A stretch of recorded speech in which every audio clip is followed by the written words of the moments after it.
you kind of have, like, for me, Josh Cohen, my man from the radio station ESPN West Palm.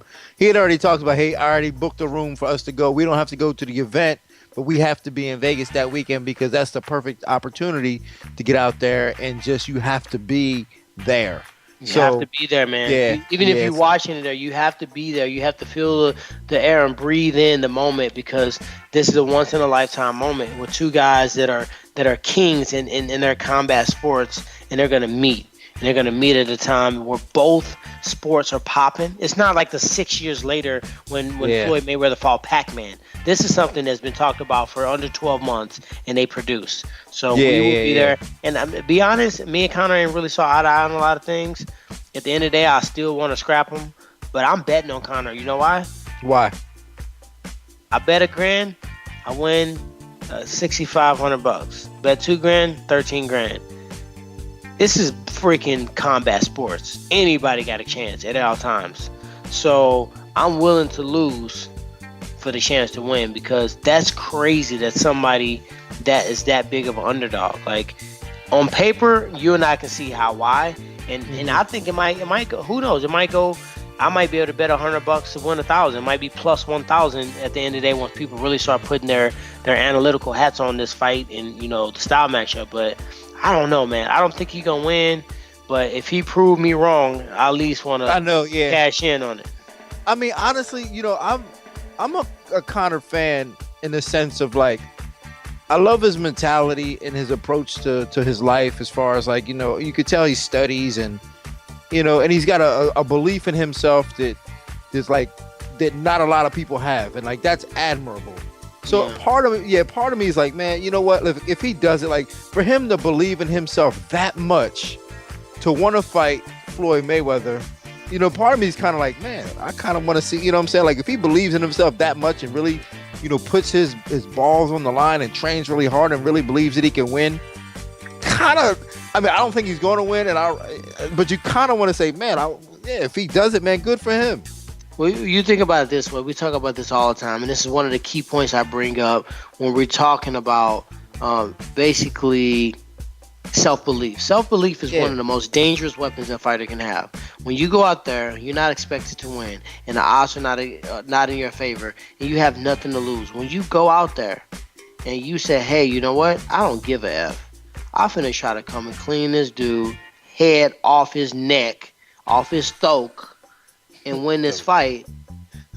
That's a dangerous fighter to fight. That person's not going to be movable. You're not going to change their mind about it. They're going to go out there and they're going to try to beat you, and they're going to be willing to die to do it. Conor McGregor, I'm not going to give him that kind of thug life status, but I'm just saying somebody that does have that is a very dangerous, they're very unpredictable, and it's going to be hard to convince that person that they're going to lose that night. I think it's a great payday for him. I think he will come out there and give a great fight. I don't know if he possessed that, the mentality I'm talking about. But with that said, that sometimes, Dean, that trumps talent, that trumps experience, and that trumps, the on-paper style matchup that's very favorable for Floyd Mayweather. Yeah, well, that's my thing. Is it like you said, when you have that self-belief?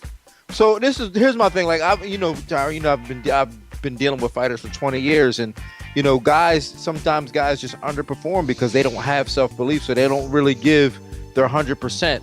But when you're dealing with a guy who really truly believes, he always digs a little deeper and gives more than 100%. And they're able to give more than what they're capable of. And I agree. So with that being said, I still find it hard for him to have a puncher's chance in this fight. Yeah, I agree with it. I'm with you 100%. And, if you think about the style matchup, how does Conor get this fight done? Conor's only really got anybody out there with a straight left hand. He does a spinning wheel kick, which we obviously know is not going to be legal in a boxing match. Has he really ever landed it? Have he really ever damaged somebody with a back kick? He does some smoke and mirror things to get you off. He'll even do some pity pat combinations. But when you watch Conor McGregor hurt somebody, he slips his punch and he throws this crazy left hand. You know what I mean? Or he leads with a jab, he gets you covered up, and he throws this crazy left hand. His left hand is his tool. The best defensive boxer in the history of boxing You mean to tell me that Floyd Mayweather would not have an answer for one punch?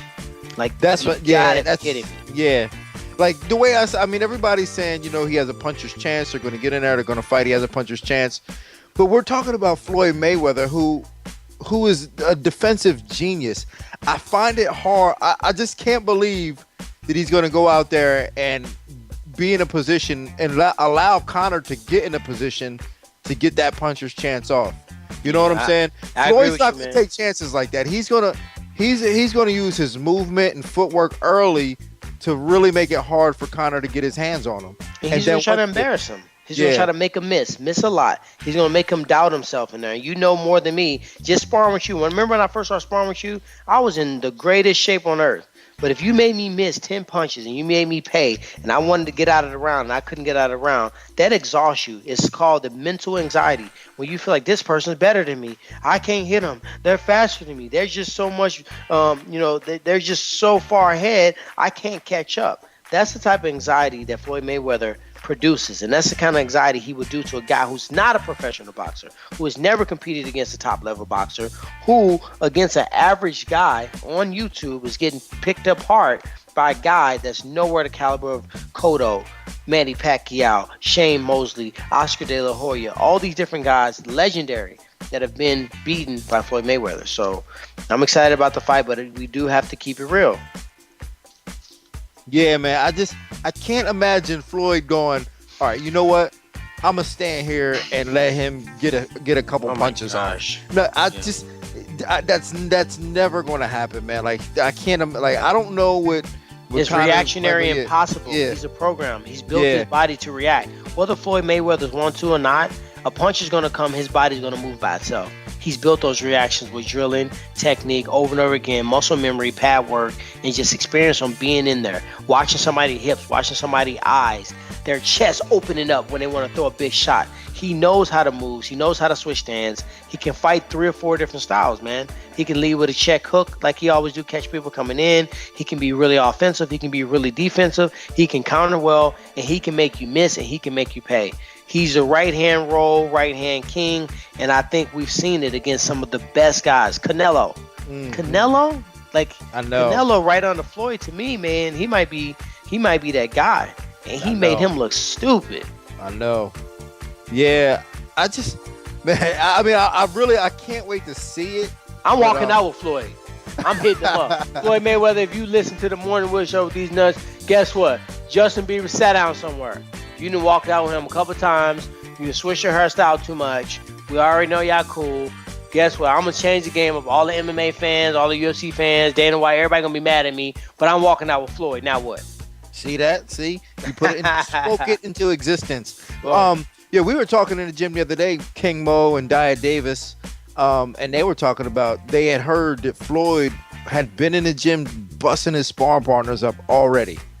Oh, believe it. Already. So I'm just like, so to me, I was like, you know what? To me, I think the timing actually is kind of bad for Conor. You know, if I was Conor, I would want to try to drag this thing out. Who's Conor going to bring in? I know, like, who's he going to bring in to get prepared for in 2 months? Who? To help him get prepared in 2 months. Like, name me the person. I want to see this person. Bring him to me. Because I'm going to tell you one thing. It's a kid named DeAndre Lattimore. They call him Bull Lattimore from St. Louis. Was a prospect, and he was on the rise, right? And he got this opportunity to go spar with Floyd Mayweather, the great Floyd Mayweather, in Las Vegas. Move his training camp, and he moved himself there, right? You know what that person is? The person's a damn punching bag. That person's a sparring partner. He went out there, and especially, don't start getting the better of Floyd in the round. The rounds are what he wants them to be. Yeah, they're 3-minute rounds. But if you want to go 7, if you want to go 10, if you want to go 12, you have to stay in there and go the rounds how he wants to go. He can play. He can talk. It's whatever he wants to do. And he'll hurt you. Not just with power, just with you so fatigued you can't even hold your hands up. You miss so many times, you forgot the basic techniques and fundamentals that you learned by your coach. And Conor has never been the nail. You know what I mean? Yeah. We seen the first time he faced adversity when he got hit with a little shot and got the rear naked choke put on him. He's never been the nail. He's always been the hammer. He's always fought guys that were lesser strikers than him. This is going to be a true test. Let's see if his actions and his mouth add up. I think he gets embarrassed, man. I think Floyd comes out and for a round or two, doesn't throw a lot of punches, just establishes his defense to let Conor know that he can't touch him. And then I think once he starts touching Conor starts lunging in with that left hand. I think he gets lit up like a Christmas You know the tree. funny part? It don't even matter. We don't care. We want to be entertained. Yeah, I don't care what the undercard is. Man, give me Conor and Floyd, and I will pay $80 to watch one fight. I know. And I'm not the only one that's willing to do that. So we're fans and listeners of the Morning Wood Show. We're breaking down the fight, just being real, because obviously, you know, my man Dean's MMAscoutingreport.com. He will break you down to a molecule, and I'm on the Fox desk, so I have to do this for a living to make sure that I'm giving everybody an unbiased, you know, fine-tooth comb. We're breaking it down from that. But the fact about watching the fight and people are going to visit the fight and buying a pay-per-view for the fight, you will do it. I will do it. Because it's a moment in time. You can't just say, okay, I remember when. You either have to have seen it, have some record or knowledge of it, or have been there. Now, Tyron, I've read something today that you said that Conor, and you can correct me if I'm wrong here, but you said Conor should box after this? No, what I said was, I hate the internet.